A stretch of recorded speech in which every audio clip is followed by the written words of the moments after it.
자, 안녕하세요. 저는 제공학원 영어 강사 오동건입니다. 여러분들과 지금 예비 고1 영어 공부법에 대해서 설명드리기 위해서 이 자리에 섰습니다. 예비 고1 공부법이라고 제가 적어는 놓긴 했지만은, 실제로는 고1이든 고2든 고3이든 당장 지금 수능을 앞둔 어떤 수험생이 아니라면은, 충분히 본인의 어떤 기본 실력을 높이기 위한 아주 기초적인 어떤 내용들로 이 가이드라인을 좀 구성을 해보았고, 제가 강의를 하면서 가장 본질적이면서 가장 아이들이 무시하는 그런 어떤 내용들을 좀 담았으니까 어떻게 보면 이제 채찍질을 생각하고 같이 한번 들어가 보면 좋겠습니다. 자, 동강쌤 영어 가이드라인에서는요, 첫 번째, 두 번째, 세 번째 딱 세 가지만 말씀드릴 거예요. 자, 첫 번째로는 단어 암기와 대한 얘기니까 단어에 대한 이야기고요. 두 번째는 구문법과 관련된 거니까 해석과 문법에 대한 이야기입니다. 그리고 세 번째 게 가장 중요하다는 것만 알고 계시면 될 것 같아요. 일단은. 자, 단어에 대한 얘기는 뭐 제가 뭐 말씀 안 드려도 모든 사람들이 다 알고 있죠. 아주 기초적인 어떤 체력과 관련된 부분이고요. 영어 문제를 풀기 위해서 어떤 스킬보다도 가장 중요한 거는 이것이 해석이 되냐 안 되냐인데 단어를 모르게 되면 아무리 많은 기법들을 알고 있어도 해석 자체가 안 되기 때문에 기초 체력이라고 볼 수가 있겠습니다. 자, 문제는 뭐냐면은 단어 암기를 해야 된다는 건 누구나 알아요. 근데 이런 문제가 있다라는 거죠. 내가 하루에 한 시간을 일단 이 단어에만 들이기에는 현재 지금 너무나도 해야 될 게 너무나도 많다라는 이야기들을 제가 제일 많이 듣고 있고요. 두 번째로는 어, 오케이 그래가지고 단어 암기를 했어요. 근데 다음 날이면은 80% 이상 까먹는다라는 얘기를 굉장히 많이 듣습니다. 네, 그것과 관련돼서 떻게 해야지 단어 암기를 해야 조금 더 덜 잊어버리고 또 빠른 시간 안에 더 많이 외울 수 있느냐에 대한 이야기를 조금 과학적으로 뇌 과학과 관련돼 가지고 설명을 좀 드리려고 하고 있습니다. 물론 당연하게도 선생님 본인이 이렇게 공부를 했기 때문에 효과를 보았고 여러 가지 저도 공부법을 시도해보고 여러 가지 어떤 뇌과학 이론들을 다 살펴보고 그와 관련된 뭐 되게 많습니다. 뭐 해막 공부법부터 시작해가지고 단어 암기를 하는 여러 가지 방법 기법들이 많은데요. 저는 가장 기초적인 것을 그리고 가장 제가 효과를 많이 본 것을 어근과 어원 공부법이라고 생각하고 여러분들에게 소개를 하려고 합니다. 자, 두 번째 구문법은요. 해석과 어떤 문법과 관련된 이야기인데요. 결론적으로 문법을 통해 가지고 해석을 할 때 조금 더 편하게 하거나 좀 더 정확히 한다라는 게 이 지문의 좀 골자고요. 제가 그것을 갖다가 지문을 통해서 이후에 좀 설명을 같이 드릴 수 있도록 하겠습니다. 물론 훌륭한 강사님들의 여러 가지 어떤 해석법들이 있고 본인만의 어떤 정리법들이 당연히 있겠지만 무턱대고 해석을 그냥 통으로 하는 친구보다는 훨씬 더 답에 근접한 어떤 결과물을 얻어낼 수 있다. 라는 게 제가 지금 그 해석과 문법을 합쳐놓은 구문법의 개념이니까 요거 꼭 한번 보시면 좋을 것 같고. 자, 첫 번째하고 두 번째는 사실은, 오동건이란 강사를 제외하고도 다른 어떤 선생님들한테도 배울 수 있는 부분이고, 그리고 그것 외에도 뭐 여러 가지 인강이라든가 혹은 어떤 책을 통해 가지고 배울 수 있는 부분들입니다. 여러 공부법들이 많지만 사실은 공부법 중에 하나고 제가 가장 효과적이라고 생각하는 것 뿐이지, 이거 외에도 여러 공부법들이 있잖아요. 자, 그런데 학생의 성적을 올리는데 가장 중요한 거는 누가 뭐라고 해도 어떤 선생님이 뭘 가르치냐가 중요한 게 아닙니다, 여러분.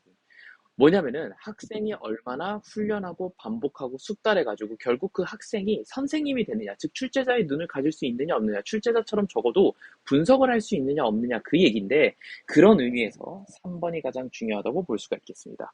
자, 그래서 요 개념을 좀 이해하시고 보시면 좋을 것 같아요. 자, 첫 번째부터 자 단어 암기부터 한번 가봅시다. 자, 우리 뇌는요 어떻게 이해를 하고 있냐면요. 아, 뭐, 제가 지금 뭐, 뇌 사진을 가져왔습니다만, 이건 뭐, 제가 지금 설명하는 건 전혀 관련이 없고, 밑에 있는 이제 그, before, after 이렇게 그 책장 정리되어 있는 걸 좀 보시면 좋을 것 같은데요. 자, 이 before에서 나온 거는, 이렇게 보시면, 이렇게 생각하시면 될 것 같아요. 얘는요, 지금 단어를 우리가 그냥 무턱대고 암기한 상황의 뇌입니다. 이해되죠? 자, 우리가 단어를 암기를 할 때 어떻게 받아들이냐면 뇌는요, 저렇게 지금 쑤셔박아 놓은 상태가 되는 거예요. 그럼 뇌는 자동적으로 어떤 과정을 거치냐면, 요렇게 만들어서 장기 기억을 하려고 노력을 합니다. 이 과정에서, 물론 뭐 현실에서의 옷장은 그렇지 않습니다만, 이 과정에서 옷들이 대부분 소실이 됩니다. 무슨 얘기냐면 단어가 많은 부분 소실이 되어져요. 자, 장기 기억으로 가기 위해서 분류를 할 것이고요. 체계화를 할 것입니다. 이런 식의 개념을 갖다가 우리가 체계화라고 한다면, 이 분류 과정에서 많은 그 단어들이 없어진다라는 거죠. 이해됐죠? 그래서 여러분들이 단어를 외우고 나서 반복을 하지 않거나 혹은 뭔가 다시 한번 보지 않는다면은 당연하게 단어들을 대부분 까먹는 이유가 아마 여기에 있을 것이고요. 또한 장기 기억을 지금 내가 이해했지만 그리고 몇 번 보기도 했어요, 심지어. 근데 내가 일주일 후에 이걸 다시 보니까 모르겠는 이유도 아마도 여기 있다고 볼 수가 있겠습니다.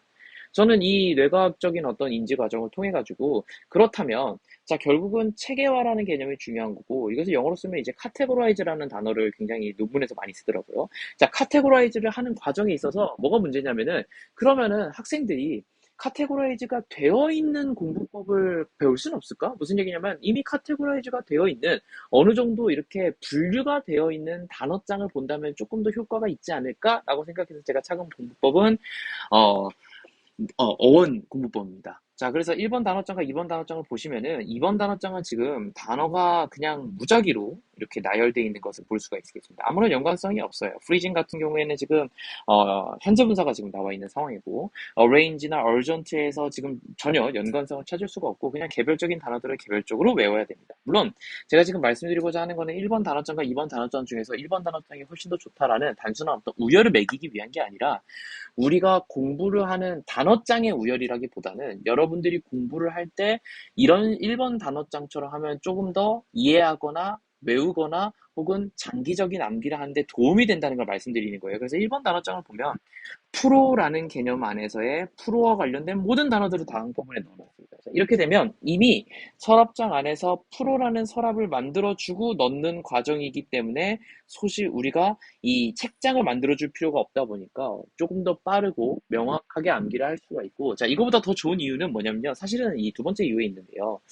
우리 수능은 우리가 이제 최종적으로 목표하는 게 결국 수능이고 뭐 고3이고 본인보다 어쨌든 고1, 고2보다는 훨씬 더 높은 수준의 어떤 경지에 오르는 게 중요할 텐데 자 수능은 뭐가 문제냐면 모르는 단어가 반드시 나올 거예요. 아무리 여러분들이 공부를 잘하고 아무리 모든 단어를 다 외웠다고 해도 전문용어로 다 외울 수가 없고 수능 특강 수능 완성에 나오는 특이한 단어들을 갖다가 다 외울 수는 없습니다. 특히나 의미추론이라는 22번 영역 21번 영역이에요. 21번 영역을 보시면요. 자, 이 영역은 내가 이 뭐라 그럴까? 그 은유적으로 표현하는 거기 때문에 정확하게 해석을 한다고 해서 알 수 있는 게 아니에요, 이 내용을. 무슨 말인지 알겠나요, 여러분?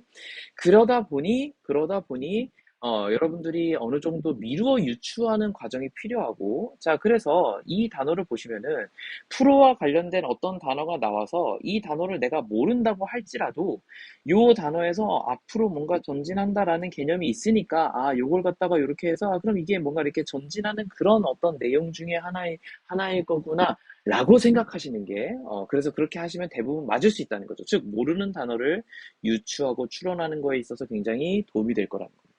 무슨 말인지 알겠죠, 여러분? 그래서 반드시 이 공부법으로 공부를 해주셔야지, 단순하게 뭐 단어를 까먹고 안 까먹고 더 많은 시간을 뭐 할 수 있고 이런 문제가 아니에요, 여러분. 모르는 단어가 나왔을 때도 당황하지 않고 유추를 해가지고 심지어 그 유추한 뜻이 대략적으로 맞으면 여러분들이 어떻게든 점수를 하나 더 올릴 수 있다는 걸 말씀드리고 있는 겁니다. 자, 됐죠. 그래서 1번 단어장을 하셔야 된다는 이야기입니다. 자, 두 번째 구문법은요. 자, 구문법은요, 여러분. 구문법은 이렇습니다. 지금 제가 수능 지문을 가져왔지만, 이게 어떻게 내신에서도 연계되는지 조금 더 설명을 드릴게요.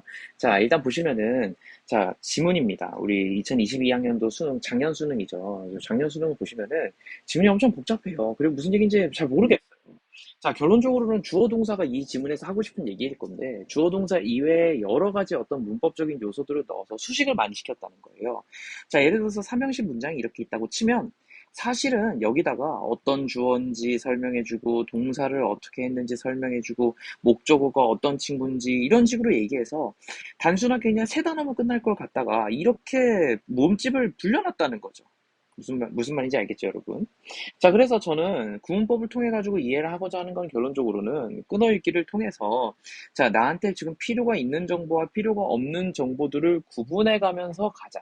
즉, 어차피 부사라는 거는 문장 필수 요소가 아니니까 얘네가 없어도 말이 돼야 되는 거고, 그러면은 우리는 가장 건조한, 어떻게 보면 이제 굉장히 무미건조한 어떤 표현들이 되겠지만, 문장 필수 요소들만 가지고 지문을 좀 이해해 보는데, 자, 그러면서도 동시에 우리가 끊어읽기를 하는 흔적들이 있으니까 그 중에서, 부사긴 해도 이런 것들이 좀 있으면 이해에 좀 도움이 되는 것들을 좀 남기면서 한번 가보자는 거예요. 무슨 말인지 이해했죠?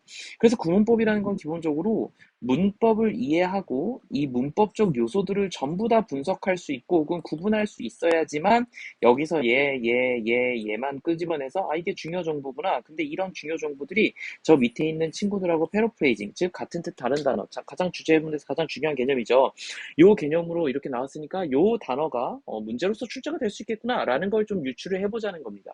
구문법은 단순하게 문법에만 치중하자, 해석에만 치중하자 이런 얘기가 아니에요. 이 둘 다를 통해서 중요 정보를 끄집어내자는 어떻게 보면 출제자의 눈에 좀 더 가까운 해석법이라고 볼 수가 있겠습니다. 자, 그 예시가 뭐냐면 이렇습니다. 자, 여기서는 4번 지문에 있는 내용이 굉장히 답의 근거로 출제가 되었는데 4번 지문에 애들이 해석이 잘 못해요. 왜냐하면 이때 구문이라든가 여러 가지 구문들을 통해 가지고 이 문집을 굉장히 불려놨어요. 그래서 얘가 내가 하고 싶은 말을 갖다가 뭔지 모르게 해놨다는 거죠. 예를 들면 이렇습니다. 동원 선생님은 오늘 강의를 하지 않지는 않을 거예요. 이런 식으로 표현을 한 거예요. 가지 않지는 않을 거니까 그거 한다는 소리잖아요. 그쵸? 이런 식으로 구문과 문법과 해석을 구문과 문법과 단어와 그리고 잦은 부정문들 결론적으로 이제 문법적인 구문에 표현되는 것들인데 이런 걸 통해 가지고 내용을 갖다가 흐려놨으니까 우리가 중요한 거는 그런 것들을 다 지워내고 정확한 뜻을 이해하자는 건데 요렇게 표현이 되겠습니다. 물론 이게 실제 수능 상황에서는 그냥 다 이렇게 아마 끊겨져 있을 거란 얘기죠. 그죠? 자, 이렇게 끊겨져 있을 거고 이런 뭐 작업들을 아마 많이 하신 분들은 수능 상황에서 실제로 끊을 수는 없어요. 그러니까 아마 눈에 이렇게 보일 거다라는 어떤 가상의 어떤 글인데요. 제가 지금 연하게 회색으로 표현한 부분과 진하게 검정색으로 표현한 부분들이 명확하게 보이실 수가 있겠고, 연습을 많이 하시다 보면. 그래서 이 정보들만 통해 가지고 빼내면 결론적으로는 답의 근거에 좀 더 가까워질 수가 있는데, 구문법으로 훈련하지 않은 친구들은 해석으로만 그냥 해왔던 친구들은 이 정보를 갖다가 바로 끄집어낼 수가 없으니까 이 문제를 그래서 틀렸다는 겁니다. 자, 대부분 수험생들이 너 이 문제 왜 틀렸어라고 하면은 평범한 상황에서는 별로 틀리지 않아요. 시간이 충분하면은 아이들은 무조건 이거는 해석을 해냅니다. 왜요? 구문이 그냥 복잡하게 꼬아는 거니까 풀어내면 되는 거거든요. 그런데 문제는 뭐냐면은 우리가 한 문제를 1분 20초 안에서 풀어내야 된다는 게 단점입니다.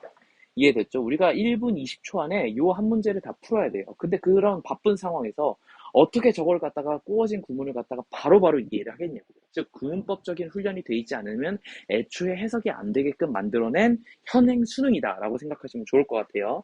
자, 이것만 내가 가져오면은 뭔가 구문법이 최고야라고 얘기하는 것 같으니까 그 다른 예시를 보자고요. 자, 이건 작년 거였죠. 2022학년도 가장 최근의 수능이었지만 이거보다 더 훨씬 전으로 가면은 2011학년도 수능이 있습니다. 네, 10년 전의 수능이에요. 10년 전의 수능도 이렇게 됐다는 거 볼 수가 있어요. 자, 보시면요. 굉장히 어려운 지문이죠, 벌써. 자, 뭐 거의 뭐 두세 줄씩. 자, 뭐 두 번째 문장은 지금 여기서부터 어디서 끝나냐면 아니야. 여기서 안 끝나네요? 여기서 끝나네요. 그죠? 이게 두 번째 문장 전체입니다. 이해되죠? 무슨 말인지 알겠죠? 자, 이렇게 길게 문제를 불려놨어요. 결국 저 문장은 어차피 위졸브니까 해봤자 5단어에서 6단어면은 문장 필수 요소는 다 나온 거예요. 근데 그게 아니라 지금 어떻게 만들었냐면 거의 6줄, 7줄씩 막 갖다 놨다는 거죠. 그죠? 그래서 이걸 어떻게 분석하시면 되냐면 이렇게 분석하시면 되겠습니다. 자, 이게 마법 같은 일이 아닙니다, 여러분. 해석을 많이 하시고 구문법과 관련된 방식으로 가장 중요한 건 뭐냐면 훈련이에요. 이렇게 보려고 하는 연습이에요. 이 이론을 알고 있다고 해서 되는 것도 아니고 저한테 이 개념을 배운 학생은 많지만 실제로 이렇게 구현하는 학생은 거의 많지 않습니다. 근데 그 구현하는 학생들이 어떤 학생이냐면 대부분 제가 시킨 훈련법대로 훈련을 굉장히 오랫동안 하고 분석을 하고 연습을 한 친구들만, 즉 본인 손에 이게 익은 사람들만 요렇게 보이는 거예요. 됐죠? 자, 그래서 요 정보들만 이해하면 사실 2011학년도 26번 문제는 굉장히 편하게 풀리는데 그 당시 학생들이 이런 공부를 하지 않았고 훈련을 하지 않았던 학생들은 생으로 다 이해를 해야 되는데 이게 무슨 말인지 알 수가 없으니까 틀린다라는 거죠. 자, 최근의 수능들은 인문학적으로 복잡한 개념들을 좀 소재로 많이 가져오는 편이다 보니까 그 철학 지문 같은 경우는 가끔 이게 무슨 말인지 나도 잘 모르겠는 경우가 있어요. 내가 선생님인데도 불구하고.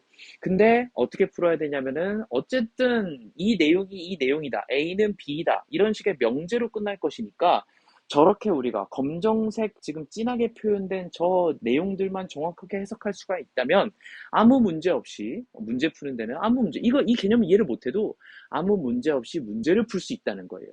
제 말 이해했죠? 그리고 중요한 거는 평가원은 이 지문을 이해했냐 보다는 이게 맞냐라는 명제를 물어보기 때문에 이런 해석법이 더더욱 필요하다는 거죠.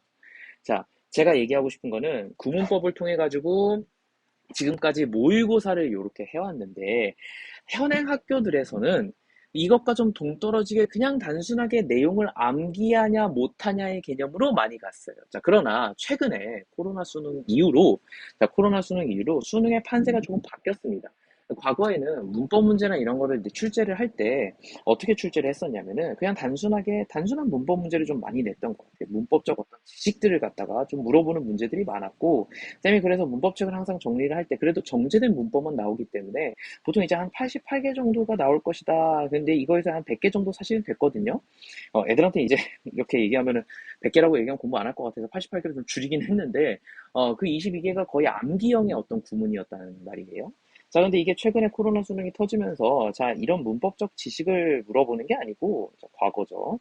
근데 이제 코로나 이후로 어떻게 될 거냐면, 절대평가가 되었어요. 절대평가가 되고, 수능은 조금 더 쉬워져야 되는 그런 어떤 그 문제에 직면하게 됩니다. 자, 그러다 보니까 어떤 식으로 문제를 출제하기 시작했냐면은, 해석과 연관시킨 문법을 좀 많이 내기 시작했어요. 특히나 이제 수동태가 대표적인 어떤 개념일 것 같은데, 단순히 능수 구분을 하는 문제만 출제한 것이 아니고, 이걸 병렬 구조와 엮는다든가, 혹은 현재 분사, 과거 분사와 엮는다든가, 분사 구문하고 엮는다든가 해가지고 해석을 반드시 다 해서 전체적인 맥락을 이해해야지만 문법 문제를 풀 수 있도록, 즉, 문법적으로 이게 틀렸다, 안 틀렸다가 없고, 문맥에 따라서 의미에 따라서 이게 좀 더 적절하다라는 식으로 문법 문제가 트렌드가 바뀌어요. 그러다 보니까 구문법이 조금 더 강조되게 되었고요. 그래서 현행 학교에서 이렇게 됐습니다. 자, 뭐 제가 지금 예시로 가져온 학교는 이제 땡땡 삼육고등학교지만, 이 학교를 제외하고도 지금 제가 가르치고 있는 요 관내에서 혹은 전국적으로 다 비슷한 어떤 추세라고 저는 알고 있어요.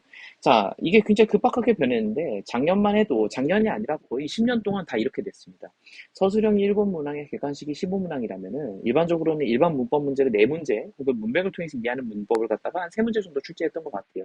이게 이제 아마도 고난도 학생들을 위해 가지고 이제 공부 잘하는 학생들의 어떤 변별력을 좀 이렇게 구분하려는 그런 어떤 문제로 좀 보이고요. 이 나머지 것들은 뭐 서술형은 사실은 거의 뭐 문법 문제라고 생각을 한다면은, 결론적으로는 이제 내용을 좀 추론하는 문제가 한 뭐 이제 빼면 대충 그죠? 빼기가 너무 어렵네요. 그죠? 11문제 정도. 11문제요? 무슨 말이야? 그지? 8문제 정도가 출제됐을 것으로 좀 예상이 되죠. 그죠? 그러니까 내용 문제가 조금 더 많았다라는 얘기죠.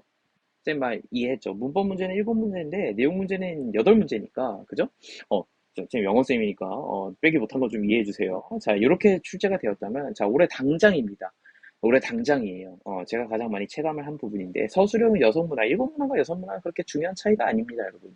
문제는 뭐냐면은, 자, 객관식이 17문항인데, 문법 문제가, 일반 문법 문제는 비슷한데, 문제는 문맥을 통해서 이해하는 문법 문제가 7문제로 거의 지금 2배 가까이 지금 상승했다라는 거죠. 이해하시죠, 여러분? 그러니까 단순하게 문법적 지식에만 치우치는 것도 어렵고, 단순하게 해석으로만 치우치는 것도 어렵고, 어디에 있어야 되냐면 이 두 가지를 다 섞은 무언가를 해야 되는데, 그게 뭐다? 그게 구문법이다라고 얘기해 주는 겁니다, 여러분. 쌤이 얘기했던 것처럼 앞에 이런 지문들을 갖다가, 이런 어려운 지문을 이렇게 보는 게 구문법이다라고 말씀드린 게 아니고요. 단순하게 내신을 공부하신 여러분들도 해야 되는 이유가, 문법 문제 자체가 트렌드가 구문법적인 지식을 많이 물어보니까 구문적으로 이해를 하자라는 게 제가 지금 말씀드리는 포인트입니다. 자, 그래서 내신에서 문법 문제에 대한 어떤 이해가 단순하게 문법적 지식을 묻는 것보다 지문의 내용과 연관된 문법적 지식을 묻는 것으로 확장되었다 보니까, 문법을 옛날에 공부 안 하던 학생들이 이제 문법을 안 하면 큰일 날 수밖에 없고, 문법만 파던 학생들도 이제는 해석을 같이 하고 빠르게 해석을 할 수가 있고 빠르게 내용을 캐치할 수 있어야지 문법 문제를 풀 수가 있으니까, 자, 이것은 현 수능을 갖다가 반영한 문제 출제로 보입니다라고 얘기 드립니다, 여러분. 자, 됐죠. 자, 마지막 세 번째는요. 끝없는 반복과 훈련을 통한 어떤 숙달인데요. 자, 뭐 비슷합니다. 자, 아까 제가 얘기 들었던 부분을, 자, 이런 것들은 이제 이런 식으로 제가 연습지를 통해 가지고 여러분들과 훈련을 할 거예요.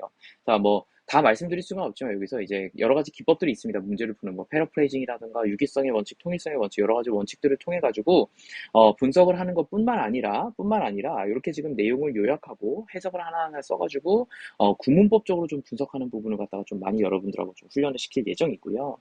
자, 지금 제가 가져온 거는 제 교환입니다. 제가 모든 수업을 다 이렇게 분석해서 공부를 시키는데, 자, 이렇게 여러분들이 전부 다 분석을 하고 전부 다 문법적인 내용들을 끊을 수 있어야 돼요. 물론 제가 지금 뭐 문법을 다 쓴 건 아닙니다, 여러분. 왜냐하면 제가 지금 수업을 하기 위한 교환이라 가지고 제가 수업 시간에서 설명할 수 있는 부분 현장에서 하는 편이고 대부분. 그리고 이제 그게 아니라 제가 필기에 교환에다 남겨내는 부분들은 이제 학생들이 조금 많이 헷갈리거나 좀 어려워하는 부분들을 많이 남겨놓고 있어요. 그러니까 그래서 이 필기본도 학생들한테 보통 주는 편이거든요.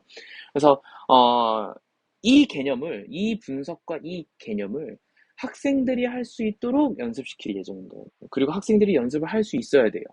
됐죠? 자, 요렇게 선생님처럼 따라 하실 수 있어야 된다. 그거에 대한 어떤 가장 기초는 아까 말씀드렸던 첫 번째 단어, 두 번째는 구문법적인 해석, 즉 해석과 당연히 해석을 할 줄 아셔야 되고 그것보다도 문법적인 해석이 가능해야 이런 분석이 가능합니다. 글을 통해 가지고 제가 파란색으로 표시한 것처럼 문제를 푸는 어떤 스킬들을 동원할 수가 있다면은 여러분들이 이제 영어 영역에서 1등을 맞는 거는 너무 쉬워질 거란 얘기예요. 자, 어때요? 우리 지금 제가 예비고일 저 친구들 대상으로 지금 제가 유튜브를 찍고 있습니다만, 사실은 이 예비고일에 해당되는 부분이라기보다는 앞으로 여러분들이 고1부터 고2, 고3까지 전부 다, 본질적인 어떤 실력을 키우기 위해 가지고 반드시 하셔야 되는 연습 중에 가장 기초적인 세 가지를 말씀드렸습니다. 자, 제 말대로 꼭 함께 하셔가지고 열심히 공부를 하신다면 분명히 좋은 성적이 있을 것이라고 예상이 돼요. 자, 너무 고생하셨습니다. 감사합니다.